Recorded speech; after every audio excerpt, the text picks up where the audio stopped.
Oh, man. This is one of those videos where, like, I 100% know that people who make what plastic box they play their games on, their personality, are going to be mad about. It's a stupid thing to do, by the way. Whatever you enjoy playing your video games on, whatever you like watching your movies on, whatever, cool, good for you. But as somebody who has both Xbox, PlayStation, and Nintendo Switch, because I just really love games, I worked hard to get the money for those consoles, saved it up, and I bought them. I'm really frustrated with Xbox. Xbox was on such a good trajectory, man. They were on such a good path after the massive blunder that was the Xbox One launch. But now, of course, in yet another snag in the road that they consider a landmark triumph, Xbox, Microsoft in particular, has laid off 1,900 Activision Blizzard and Xbox employees. Now, a lot of people are going to say, oh, well, I hate Activision. Who cares? Activision sucks. Screw them. But here's the thing.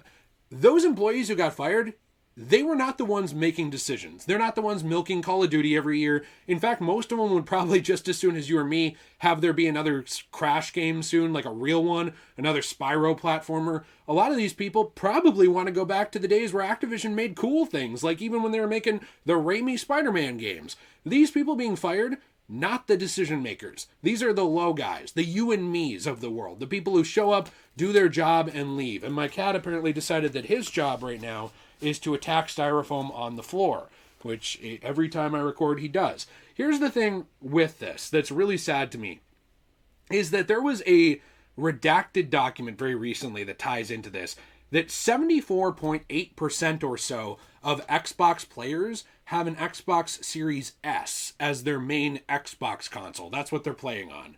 Now, we have talked on this channel a lot of times, ad nauseum. You're probably tired of it, but I'm going to keep talking about it, about digital versus physical versus now streaming and subscription services.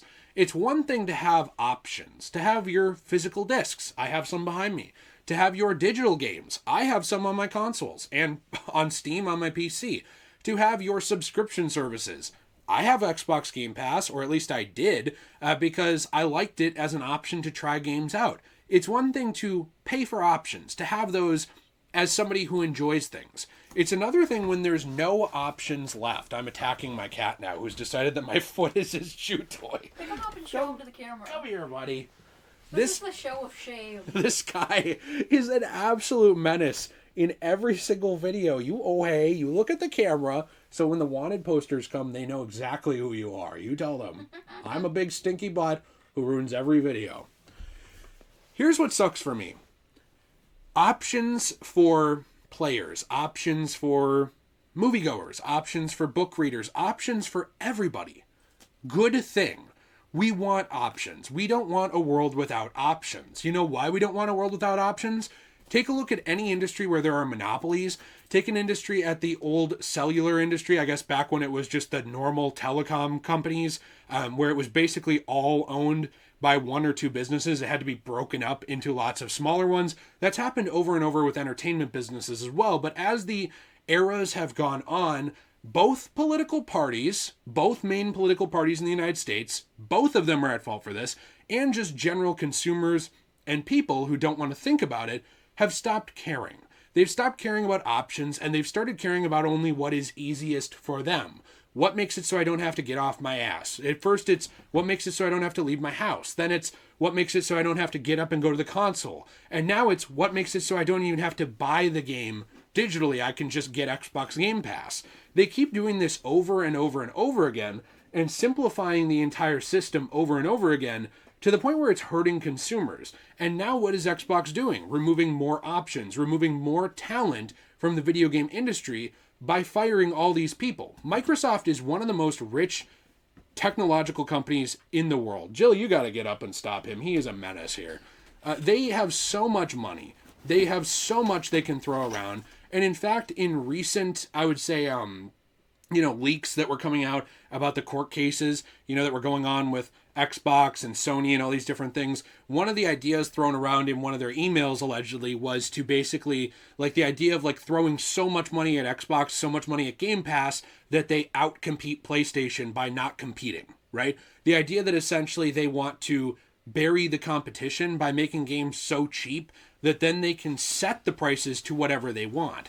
And people were okay with this with Netflix too. And now they're crying because Netflix prices are going up again. But they were totally fine with it when it was just the easiest thing out there and they didn't have to buy movies anymore. But as soon as those people go and they try and find movies, they go and they try and find a movie on Netflix and it's like, that's not here. Why isn't Spider-Verse on here? They're the first ones to bitch and moan online. They're like, well, where is this? Why don't I have access to this? Now I have to go get HBO, or I have to go and get Peacock, or I have to go and get Disney Plus. They're the first people to cry about it, but they were also the first people to support this lack of options by refusing to buy a varied amount of things, by refusing to actually, instead of being like, man, I'm addicted and I need every single movie at the tip of my fingertips, maybe I should just buy a couple movies a month and be okay with owning my entertainment. They gave up on that consumer right, I would say, and instead they decided, you know what, I don't care anymore, I'm just going to do what's easiest, and now they're complaining. And here's where it ties into it. With 74.8% allegedly of Xbox owners being Xbox Series S owners specifically, it's worth noting that has no disk drive. So now your only options are digital or subscription services. You can do things like Xbox Game Pass, EA Play. I'm surprised they don't call it Xbox Game Pass when they bundle EA Play with it, because there is a bundle. You can do things, like buy the digital game. I'm sure that there will be eventually, in a world where people aren't laughing the Stadia out of the room, all streaming consoles in the future. That's the kind of future that these companies want. That's why they're pushing towards this 75%, because they don't want to have to make discs. They don't want to have to make anything where they share profits with retailers.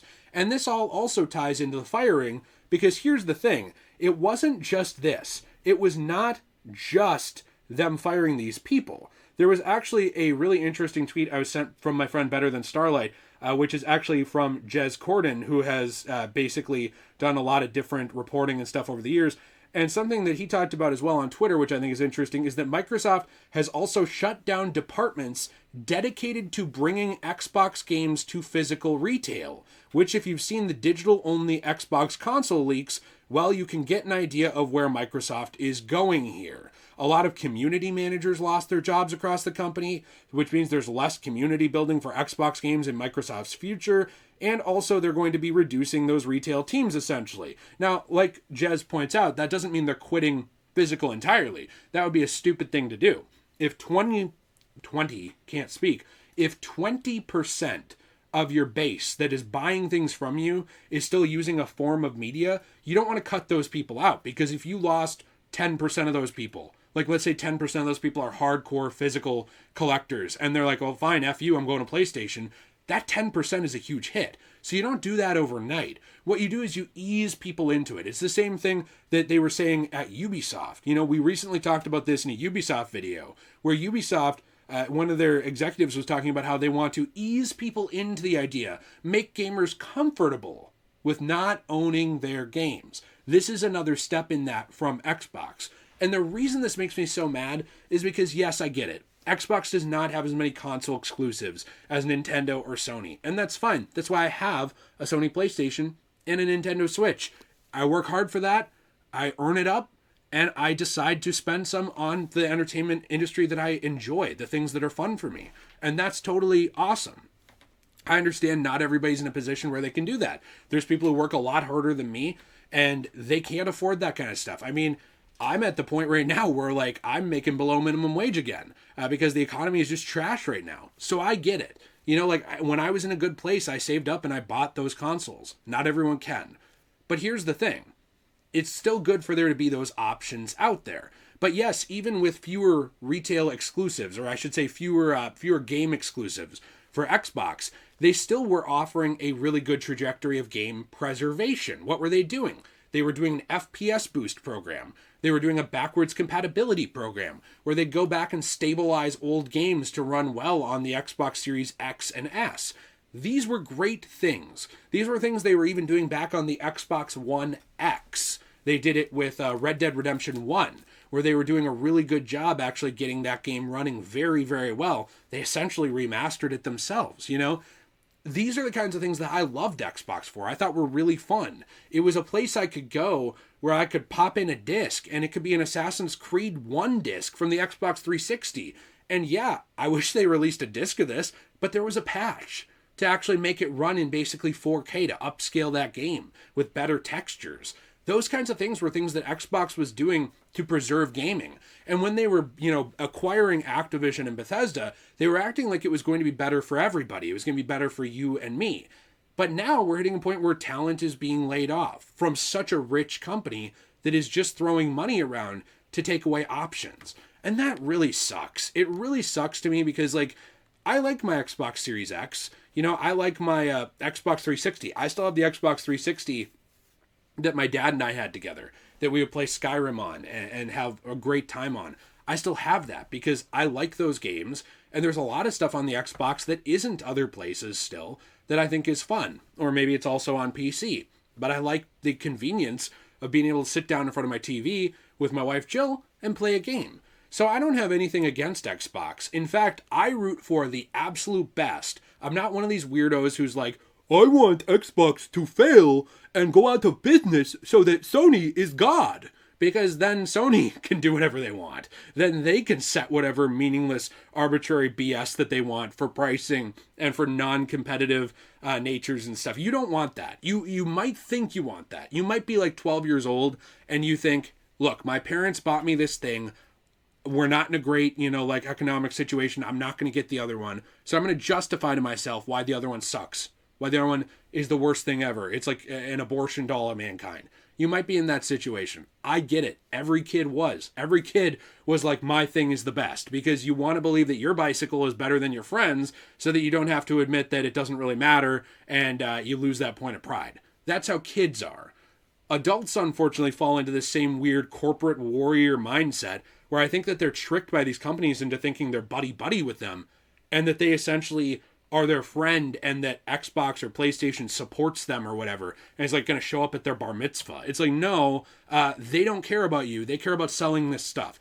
And what sucks is I want there to be options for everybody. If you don't like physical, I want you to be able to buy digital. If you don't like digital, I want you to be able to buy physical. If you don't like either, I want you to be able to get Xbox Game Pass. It is a great deal. That's not the problem. The problem is laying off talent when you have so much money, which we just saw Riot Games do the other day as well. The problem is limiting consumer options, removing disk drives from your consoles, making it harder and harder to preserve games, and giving more and more control to the company. It's not anymore where you can just go and take a disc off your shelf and pop it in and the game works.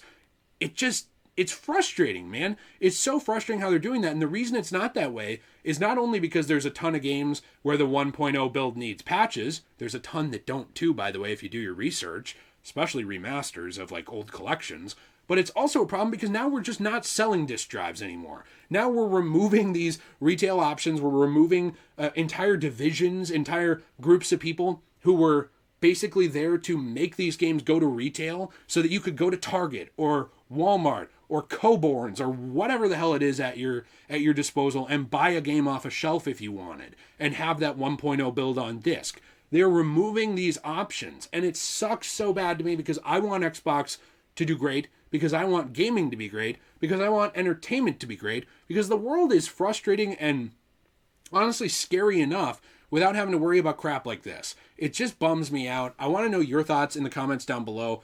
If you want to support this channel, DJAY123 is our Fortnite creator code. We do also have, which you can enter in the support a creator option in Fortnite. Helps us out a lot. By the way, Fortnite video coming hopefully tomorrow. A big one with Solid Snake, so I hope you'll be there. You can also use DJAY123 on a different website, which is CosmoBunny.shop. That's down in the description down below, where we have lots of different things. Jill, I want you to hand me a thing or two that we have down there real quick. Snappity snap. Okay, real quick. MVP. We got to go quick here real quick. We got a whole box here. We got a whole box of stuff. I'm making sure our address isn't on here. Of stuff we've been making. These are from repurposed comic books and manga that have been destroyed. Essentially, these are things that do not last anymore. Somebody actually just bought the Superman, which I think is awesome. This was one of Jill's first things, so I thought that was cool. There's something stuck to that. I should say the inspired by No, Superman. you gotta take that off. See that? Oh! You see that? My That's little from your thing fell on computer, there. Yeah. But yeah, we've got all kinds of stuff here as well. Lots of like inspired by stuff, you know, where it's like we go and we save these comic books, we save these mangas. We're doing them a favor. Yeah, we essentially we make it so that they don't go in a landfill, because a lot of these things were going in landfills, not being recycled. And what we did was we took those, we turned them into things that you can use: soap trays, coasters, keychains, all kinds of stuff, trays. Jill's going to fall down and drop my stuff. This is one of my favorites that Jill made me, which I really like.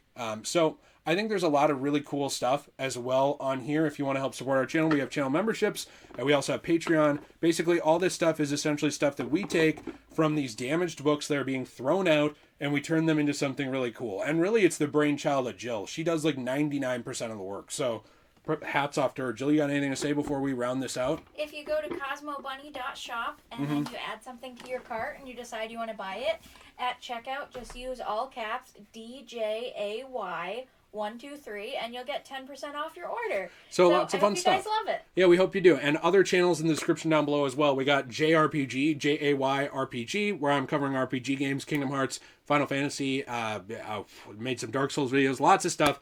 Hope you'll check these all out. Have a fantastic day, everyone. As always, stay shui, and please push for options, genuinely. Like, if you, whatever media form you support or prefer, great on you, but please do a little bit of critical thinking about why that is. Is it just because it's the easiest? Does it work the best for you and your economy?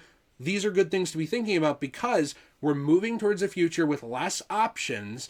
And look at all of these subscription services across the board, whether it be Netflix, Disney Plus, etc. What always happens after a while? The prices go up. If you don't believe me, look at the trends. They go up. And once there's less options, less competition, and less ability to own your media, I guarantee you that companies are going to want to set the prices at what is best for not you, not me, but who? Them. Just think about it, please. That's all I'm asking. Have a fantastic day. If you enjoyed, leave a like, subscribe, and as always, everybody, stay shui. Bye.